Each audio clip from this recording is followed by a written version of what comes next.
Med najpomembnejše investicije podjetja GGE sodi nedvomno tudi postavitev sistema toplotnih črpalk v hotelih Bernardin v Portorožu. Investicijo smo v celoti izvedli po principu pogodbeništva. To pomeni, da smo stroške celotne investicije prevzeli sami, na drugi strani pa je naročnik deležen prenove energetskega sistema in na drugi strani tudi prihrankov, ki v konkretnem primeru presegajo 30%. Zakaj je ta projekt nekaj posebnega? V prvi vrsti zato, ker je lep dokaz, da se v Sloveniji da nekaj narediti, če se le hoče. Najprej moram na tem mestu izpostaviti naročnika, hoteli Bernardin, ki je znal v naši rešitvi prepoznati ekonomsko, poslovno in pa tudi družbeno odgovorno noto. Projekt je seveda pridobil tudi vsa potrebna dovoljenja, vzporedno pa tudi družbeni konsens in pa obvezo spoštovati dane zaveze v smislu odgovornega odnosa do našega morja.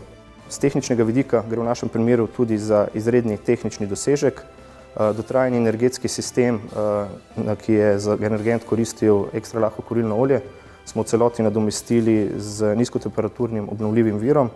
Vgrajene toplotne črpalke so res nekaj posebnega, saj na eni strani neposredno izkoriščajo energijo morja, na drugi strani pa proizvajajo ogrevni medij, ki presega 65 stopinj Celzija in skupne toplotne moči 1000 kW.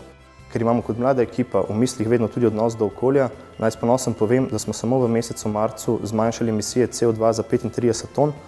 To je toliko, kolikor ga proizvede 9 enostanovanjskih hiš v celem letu. Ta številka se bo do konca leta povzpela na preko 500 ton ali ekvivalentu 130 enodružinskih hiš.